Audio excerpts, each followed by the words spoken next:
안녕하십니까. 5월 26일 화요일 모닝 브리핑입니다. 미국 증시는 메모리얼 데이로 휴장을 했습니다. 어제 우리 증시도 석가탄신일 대체 휴일이었죠. 자, 이번 주 우리 시장 8,000포인트를 돌파 이후에 더 강한 시세를 분출할지 아니면 차익 매물이 나올지 상당히 중요한 한 주라 말씀드릴 수 있겠습니다. 먼저 우리 휴장 때 일본 증시는 큰 폭으로 상승을 했죠. 어제 일본 증시가 2.87% 급등을 했습니다. 3거래일 연속 급등하는 흐름을 좀 보여주었습니다. 대만 증시도 어제장에서 3% 넘게 이 기술주, 특히 이제 반도체들 중심으로 크게 상승을 했습니다. 그 이유는 미국과 이란 간의 이제 전쟁 종식 관련된 협상 순조롭게 좀 진행되고 있다라고 이제 얘기 나오고 있죠. 블룸버그 헤드라인 표지만 보시죠. 이 트럼프 대통령이 이란과의 회담이 아주 순조롭게 잘 진행되고 있고 거의 뭐 막판 딜에 가까워졌다. 이런 이 소식이 이제 어제 우리는 휴장이었습니다만은 일본, 대만 휴장이 아닌 증시를 크게 상승으로 이끌었다 이렇게 볼 수 있겠습니다. 자, 이런 가운데 이번 주 주요 일정 살펴보도록 하겠습니다. 자, 요 내용이요. 투자 권유 목적으로 제작된 게 아니다.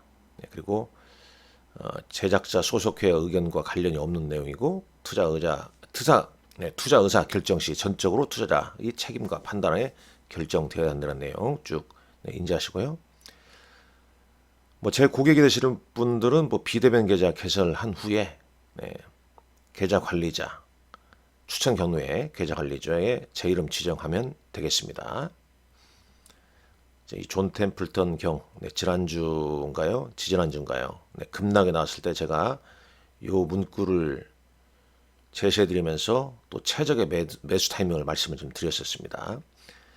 자, 이번 주 보시죠. 일단 케빈 워시 신임 연준의장이 취임을 했죠. 지난주에. 자, 어제 석가탄신일이었고요. 석가탄신일 대체 휴일이었고 미국 메모리얼 데이 매년 5월 마지막 주 월요일입니다. 자, 메타 AI 글래스 레이뱅 오클리가 국내 출시한다는 내용이 있겠네요. 자, 5월 26일 미국 피스피스 스튜디오라는 종목이 공모청약 한다고 합니다. 패션 브랜드 운영업체라고 그래요. 그 다음에 오늘 밤에 미국 5월 소비자 신뢰 지수가 발표됩니다. 자, 내일이죠. 5월 27일 중요합니다. 단일 종목 레버리지 ETF 상장 삼성전자, SK하이닉스. 그러니까 삼성전자, SK하이닉스 레버리지 ETF가 상장한다는 얘기예요. 근데 ETF가 상장한다 해서 모두 다 투자할 수 있는 건 아닙니다.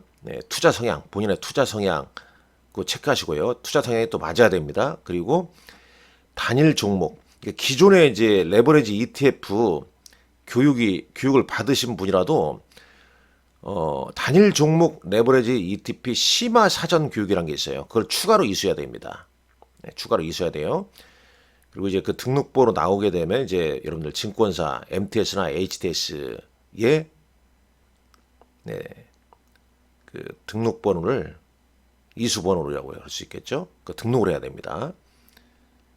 각 증권사 MTS나 HTS 공지사항에 잘 나와 있더라고요. 이게 아주 중요한 사항이기 때문에 다 나와 있습니다. 꼭 참고하십시오. 금융투자 교육원 홈페이지 들어가서 사전교육 신청하면 된다고 합니다. 유럽 간악회가 있고요. 미국 장 마감 후에 세일즈포스, 마벨 테크놀로지, 스노우플레이크 특히 이제 세일즈포스 같은 경우는 서비스형 소프트웨어 관련주 아니겠습니까? 실적 이번에 어떻게 나올지 상당히 좀 주목된다. 마벨 테크놀로지 실적도 중요합니다. 자, 5월 28일 국민연금의 중기 자산 배분안이 결정된다고 하네요. 그 다음에 이날 금통위에서 이제 금리 결정이 예정돼 있습니다. 이것도 중요합니다. 어떤 얘기가 오갈지. 지금 동결이 좀 유력하지 않겠냐 이렇게 내다보고 있죠. 자, 미국의 주간 신규 수록 수당 청구 건수 발표가 되고요. 네, 미국 장 시작 전에 중국 전기차들이죠. 네, 전기차가 리오토, 샤오핑 실적 발표 있고요. 베스트바이 실적 발표했네요. 장 마감 후에 코스트코 네, 중요합니다. 그다음에 델, 그다음에 옥타 네, 실적 발표가 있다는 점. 그리고 이제 5월 29일 전 이날도 뭐 상당히 중요하다고 보는데 MSCI 지수 리밸런싱이 있고요. 그다음에 월 말이지 않습니까? 네, 월 말. 네, 네, 수급 동향 꼭 좀 체크하시라 이 말씀도 드리고 싶습니다. 특히 이제 네, 약간 이제 이 시점 이후에 외국인들 여름 휴가 비슷하게 좀 움직이는 경향도 좀 있거든요. 그다음에 미국 임상 종양학회가 이런 마스코 5월 29일부터 6월 2일까지 열리게 됩니다. 그리고 이제 6월 아니겠습니까? 네, 6월 매월 1일에는 이제 수출입 동향 발표가 있죠. 그다음에 6월 달에 가장 중요한 이벤트는 스페이스X 상장입니다. 6월 12일경에 상장하는데 뭐 외국인들이 계속 판 이유가 뭐 이런 것도 이유가 될 수 있겠죠 그동안. 네, 그리고 지금 이 스페이스X가 목표 시총이 2,700조, 세계 시총 6위권입니다. 6위권. 그럼 이쪽으로 이제 블랙홀 현상이 나타날지 잘 좀 체크를 해야겠죠. 그러니까 저는 이제 이번 주 이제 8,000포인트 돌파 이후에 네. 차익 매물이 나오냐 아니면 추가로 더 쏘아붙이냐. 지금 이제 코스피 1만 포인트까지 얘기가 나오고 있습니다. 코스닥은 여전히 뭐 1,200을 넘지 못하고 있는 네, 그런 아쉬운 위치지 않습니까? 물론 지난주 금요일자에서 네, 금요일 국민 성장펀드, 차명 성장펀드 이슈로 코스닥 지수가 5% 가까이 네, 급등을 했었죠. 네, 코스피는 목요일날 급등 이후에 좀 쉬어가는 흐름을 보여줬고 그런 가운데 어제 일본 증시, 대만 증시, 네, 미국과 이란의 합의, 순조로운 합의, 종전 합의, 네, 이 기대감이 네, 시장을 큰 폭으로 네, 끌어올렸습니다. 네, 끌어올린 네, 그런 흐름이었죠. 뭐 결국은 우리 시장은 지금 종전 기대감, 종전 랠리에 대한 뭐 거기에다가 이제 엔비디아 실적도 잘 나왔고 다시 코스피 시총 거의 뭐 시총 비중을 보게 되면 자, 삼성전자가 시총 전체 시가총액의 25%, SK하이닉스가 20%예요. 자, 삼성전자 우선주 2%입니다. 그러니까 대략 SK스퀘어까지 이거 합치면 대략 50%지 않습니까?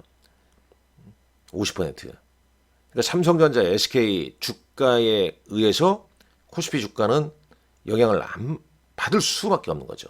그러니까 삼성전자, SK하이닉스 주가에 따라서 변동성이 크게 진행될 수도 있다.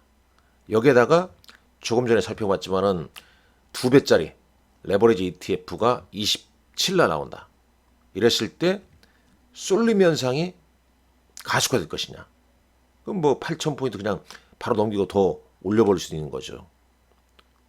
쏠림이 나올 수 있기 때문에. 그러나 쏠림이 나온다는 것은 반대로 변동성도 크게 나올 수 있다는 거예요. 아울러서 지금 조금 전에 헤드라인 봤지만 트럼프 대통령은 아주 순조롭게 잘 진행되고 있다. 이란과의 협상이, 종전 협상이. 그러나 핵동결 자산을 놓고 약간 충돌 가능성은 좀 있습니다. 네, 그런 점을 좀 잘 감안하면서 네, 시장. 그리고 이제 지난주 금요일날 급등했던 코스피, 코스닥. 네, 국민성장펀드 기대감으로 이제 급등이 되는데 추가로 더 상승을 할 것이냐. 네, 요건 또 별다른 문제인데 결국 이제 이번 주 뭐 일정상 가장 포인트는 이거 아니겠습니까? 네, 삼성전자, SK하이닉스의 이 2배짜리 레버리지 ETF 상장에 따라서 변동성이 지수에 대한 뭐 추가 상승성 조금 전에 봤지만 코스피, 삼성전자, SK하이닉스 비중이 전체적으로 시가총액의 50%를 차지하기 때문에 거기에다가 이 두 종목에 대한 레버리지 ETF까지 상장한다는 점, 그에 대한 쏠림, 변동성 이런 부분을 잘 감안하면서 이번 주 시장 대응을 잘 하시라는 말씀 드리면서 마무리하도록 하겠습니다. 오늘 여러분들 건승하십시오. 감사합니다.